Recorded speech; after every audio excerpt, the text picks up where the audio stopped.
Hey, what's up guys? I have an OU battle against Matze from the Smuggle Wi-Fi Battle Finder. And today I had a horrible time finding battles. It was just bad.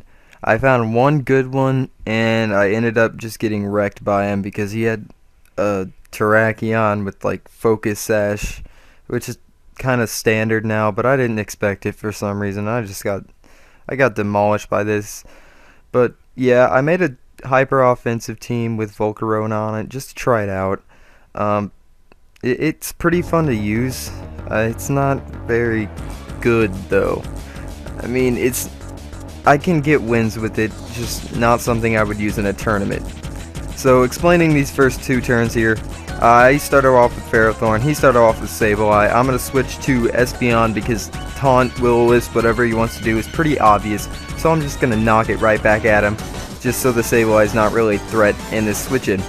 So I'm going to go back out to Ferrothorn, set up hazards, all that crap that Ferrothorns do, because he can't really do anything about it now. Yay! So he's going to withdraw Sableye because he doesn't want me to set up spikes like I did now. And he goes out in Aron. Now, Aron, it's really annoying. It's not very good. It's just annoying. I'm not going to accept getting a Pokemon taken out by an Aron. It's not going to happen. Just no, it's not going to happen. So he's going to go for the Endeavor, get me down at 12 HP. Whatever, I'm going to go for the Leech Seed just to make sure he does not have that Sturdy, making it really annoying to kill. I just don't like Aron. So he's going to go back out in a Sableye as I go for the Gyro Ball. My Ferrothorn is at such a low HP right now. I'm kind of just thinking maybe I should just let it die. Let him do a Will-O-Wisp or whatever. Kind of scout out the set just so I can kill it off with something else. So I'm just going to go for the Stealth Rocks just in case it doesn't kill, he doesn't taunt, whatever. But it turns out he decided to recover instead of taunt or anything like that, which is awesome because that means he's not going to be able to take me out on that hit, and I can get up. I can go for another Gyro Ball because I actually thought he was going to taunt on that turn, so I just went for the Gyro Ball. But now that I know how much damage Foul Play does, it's not going to kill on this turn, so I'm able to set up an extra layer of spikes as he is below half HP, which gives me the opportunity to take him out with really whatever I want. So I successfully get up the next layer of spikes because he didn't taunt, which is really ultimately what he should have done. I'm assuming now that he's running Toxic because he hasn't Will-O-Wisp yet, because if he did Will-O-Wisp, it probably would have taken me out by now. So my Ferrothorn goes down, unfortunately. Don't really care. It did its job, set up the spikes, and now I'm ready to go. So I have Politoed out here. This is Scarf Politoed. Super offensive, super awesome. And I'm going for the Hydro Pump. It's easily going to take out the Sableye. And, yep, giggity. So he's going to go out as Tyranitar.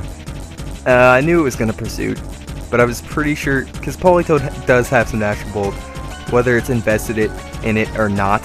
So I'm just going to switch out from my Politoed. He's going to go for the Pursuit, and this does a lot. I end up with 18 HP, just barely live it. But it turns out I didn't really need my weather, because this team really is not dependent on weather at all. It can survive in pretty much any weather. So I'm going to bring out my Lucario out on that switch, and he goes into his Aron to tank the close combat. Unfortunately, it doesn't. You know how those level 1 Arons can tank anything. Yeah, ×4 super effective close combat, you can tank it. Not really.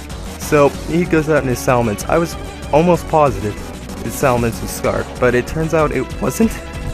And he goes to the Dragon Dance as I go for the Extreme Speed, which is awesome because then I can take it out with another Extreme Speed and it's no longer a threat.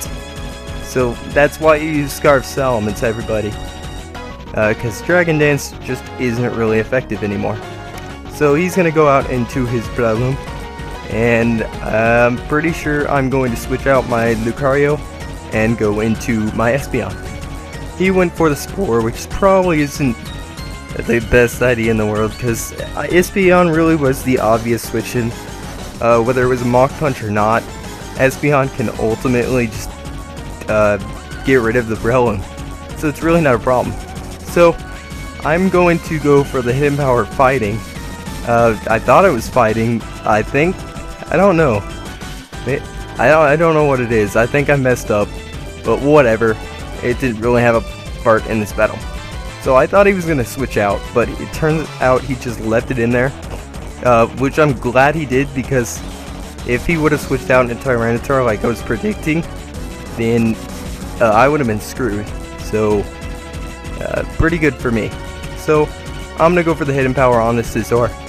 And it's not going to do very much because it looks like it's really low power. And it's like dark or something. No, it's not dark. I don't know. Maybe it's flying? No, I don't even know what it is. Yeah, I have no idea what it is. But he's going to go for the superpower and easily take out my Espeon. Because it is that banded Scizor. A huge threat. But, you know, whatever. I'm going to go into my Lucario. Go straight for the close combat. Easily take out this Scizor. And that's not going to be a problem. So knowing that he only has his Tyranitar out, this is pretty much game. So good game, Matze from the Spongom Wi-Fi Battle Finder. If you have a link to channel, you can just BM it to me or something. And to all my viewers for this video, remember to comment, like, and subscribe. New uploads a few times a week, maybe, just if I have time. So have a nice day, everybody. Goodbye.